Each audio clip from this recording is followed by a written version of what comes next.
Today's Ask Me Anything goes out to Gary D'Souza, who says, "Hi, my Maltese dog, him, won't let my 7-year-old son near him. He started growling at the adults now when we take his lead off after having a walk. Now, when we hold him and talk to him, he's growling again. He's just turned 3 years old. He runs away and hides under the settee." I don't know what that means. "And if you talk to him while he's under the settee, he growls." I don't know what a settee is. So, when you say naughty, okay, he growls when you say naughty. "Then happy as hell when you say, 'Where's your lead?' He's only just been doing this the last 3 months." Well, if he's only just been doing this the last 3 months, he's been doing it for a long time, because you shouldn't allow this behavior, right? No matter what. And he's 7 years old, but the fact that if he's growling at your son, that's not cool, right? So I don't know why he's growling at your son. Did you just get your son, or did you just, because you've had this dog for 7 years? And I'm not sure what set him off. Did your son and him have a conflict? Did they have a little disagreement or something like that? I don't know. But he's not allowed to growl at your son. So you need to understand that. You need to control him. So, a Maltese is not a very big dog. It's probably not going to do a lot of damage unless he gets hold of your face. But you should, what you're saying is, you're saying to him, he's naughty, you're naughty, you're naughty.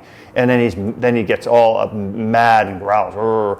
And then you say, "Where's your leash?" And he gets all happy. So he's triggering those things. He doesn't know what naughty means, by the way, and he doesn't know what leash means. He knows that, in the context of it, that he's going to be happy when you say leash because happy things happen. And when you say naughty, he's going to growl, he's going to be upset. So you're kind of teaching him word association to behaviors, and I wouldn't do that, right? First of all, leave his leash on. If he gets in trouble and he's in the house, tell him, knock it off, don't let him do that. Be a little stronger with him. Sometimes the people, nothing personal against you, who own these Maltese kind of dogs, kind of let them get away with murder, and they become a disaster, a nightmare.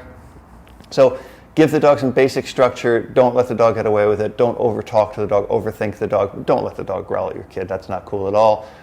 You got to put your kid first, and be a little bit more strong with the dog, but structured strong, not like strong, like beating up the dog. A little Maltese, you'd be a real idiot if you did that. But give the dog some structure. All creatures love structure. They all love it, all of it. People, animals, they all thrive on structure. Just the only time when that breaks down is when humans have pets, because then they don't give them structure. In the wild, dogs thrive on structure. That's it. Got a question? Ask me anything. Today's Ask Me Anything goes out to Hi Polly. And it's H-I-G-H, not high. Like high, it's H-I, like high. I'm hoping it's like some skiing thing or something. "Hi, Robert. I have a 5.5-month-old German Shepherd puppy. He is extremely protective. He doesn't let any dog or person to come closer. Is it okay to do what you said with a puppy?"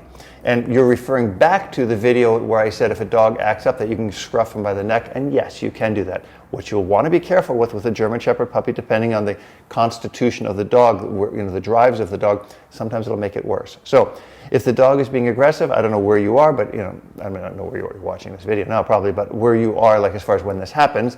But you might be, if you're in your house and they come near, or if he's on a leash, you need to teach dogs some basic obedience and some redirection. They need to walk away, come back, walk away, come back, walk away, come back. Sometimes the scruffing of the dog it's not a bad thing, but it can, if it's overdone or done incorrectly, which you might do because you don't have a complete knowledge of it, you might make the dog see a conflict between you and the person, right? Between you and him.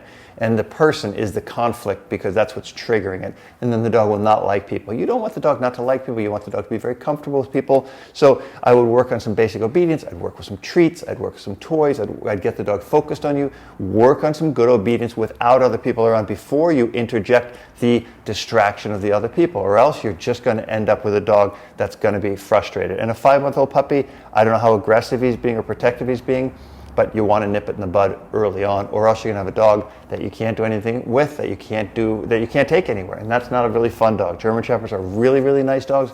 Do some homework, do some training, and I think you'll have a really nice dog. Got a question? Ask me anything. Today's Ask Me Anything goes out to Joe Rowe, who says, "Hi, Robert. I love your channel. I learned so much about dogs through you." Thank you. "I have a question regarding my dog's behavior. She barks at other family members when they walk through my door or the front door. I don't think she's trying to protect me, but maybe doing it out of fear. She does not bark if I am not home. It is causing some stress within our family." I can understand that. what can I do differently in order to correct this behavior? Thanks a lot for all you do, and Merry Christmas. Well, more than likely, she doesn't do it when you're not there. She's probably trying to either show off to you, she's trying to alert you, or anything like that. What I would really recommend to you, first of all, Merry Christmas to you too. It's a day past, and by the time you see it, it goes maybe a few days past. But you need to teach this dog a basic behavior of quiet. And the way I teach that generally is to teach the dog a place command. So I teach the dog, go to your place, go to your bed, go to your crate, go to the couch, go wherever you want to go, but or just lie down where you are. And when they're in that position, they must be quiet.